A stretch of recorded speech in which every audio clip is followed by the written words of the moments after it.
Salut les amis, j'espère que tout le monde se porte très bien. Dans cette nouvelle vidéo, nous allons faire un regard technologique pour comprendre pourquoi les avions ne traversent pas l'océan Pacifique. Alors, bon visionnage. Vous êtes-vous déjà demandé pourquoi les avions ne traversent jamais l'océan Pacifique? Beaucoup pensent que c'est une question de sécurité, mais en réalité, c'est surtout en lien avec la façon dont nous voyons le monde et aussi quelques autres facteurs. Bien sûr que les pilotes peuvent craindre que leur avion ait une panne au beau milieu de l'océan, ce qui serait une catastrophe. Mais vous vous demanderez peut-être, est-il possible de traverser tout le Pacifique? Lors de la planification des itinéraires, les pilotes tentent de maximiser le nombre d'aéroports sur leur route. En fait, les avions actuels peuvent traverser les océans et les longues distances sans problème. C'est quelque chose de très simple aujourd'hui. Cependant, l'océan Pacifique est toujours contourné pour deux raisons importantes.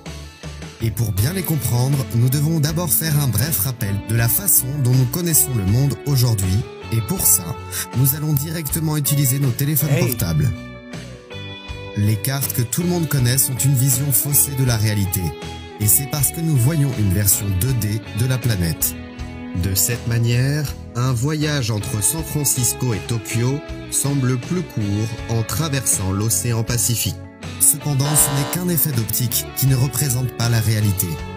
Notre monde est une sphère tridimensionnelle, dont le centre est le point le plus large, et ça grâce à la force produite de rotation. Par conséquent, si vous vérifiez la distance sur une carte 3D, vous verrez que cet itinéraire est plus court si on passe près des deux pôles.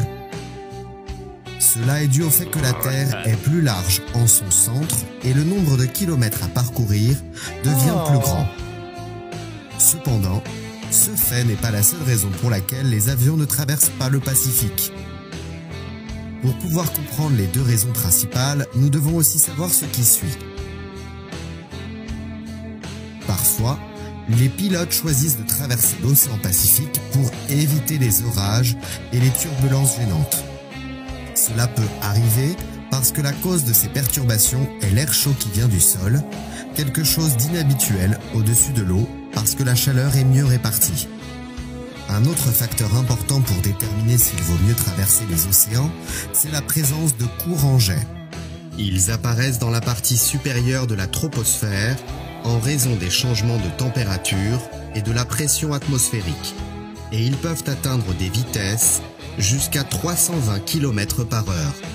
C'est pour cette raison que vous voyagez avec le vent dans le dos pour réduire les heures de voyage ou au contraire le retarder. Et donc concrètement, quelles sont les deux raisons principales de ne pas traverser le Pacifique? Gagner du temps et de l'argent. Si ça vous a plu, n'hésitez pas à vous abonner et à cliquer sur la cloche de notification pour ne pas rater mes prochaines vidéos.